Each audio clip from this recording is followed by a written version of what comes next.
attacked many other organizations in a similar way. Yes, this is their tactic, which is silencing or seeking to silence and to crush the operations of organizations. But what I'm saying is it doesn't work in crushing the resolve of people who want to stand up for their rights. And we see great determination, great bravery from our colleagues and from many others who stand up for human rights. They're doing so in extremely adverse circumstances which are getting worse and worse. But this may lead to the closing down of our institutions. It certainly doesn't crush our resolve to stand up for human rights in India. Thank you very much, David. David Griffiths from Amnesty International. Let's get some of the day's other news now. Fighting has continued for a third night between Armenian and Azerbaijani forces in the disputed region of Nagorno-Karabakh. These pictures are from the Azerbaijan Defense Ministry. Nearly 100 people are known to have been killed, 11 of whom are understood to be civilians. The UN Security Council is expected to hold emergency talks on the situation on Tuesday. Hundreds of abortion rights demonstrators have clashed with riot police in Mexico City. The protesters threw petrol bombs and bottles and attacked officers with hammers and baseball bats.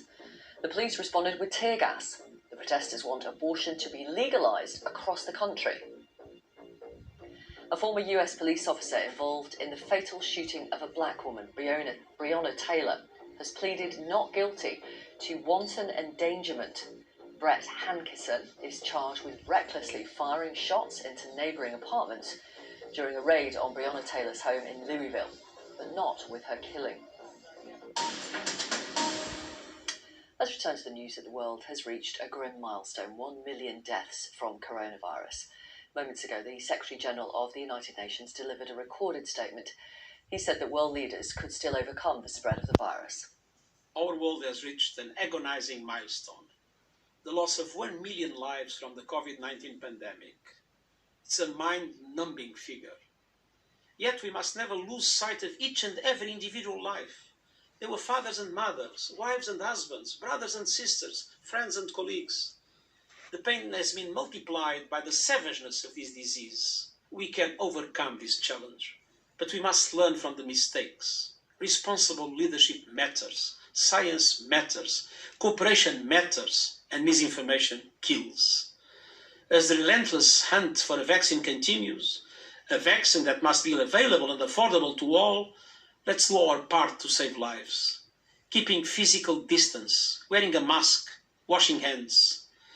As we remember so many lives lost, let us never forget that our future rests on solidarity, as people united and as United Nations. Let's read the headlines on BBC News. The number of people who've died as a result of the coronavirus pandemic around the world passes 1 million. The northeast of England faces even tougher restrictions. Households mixing inside will be against the law from tomorrow. Donald Trump and Joe Biden prepare to go head-to-head in the first televised debate of the presidential campaign.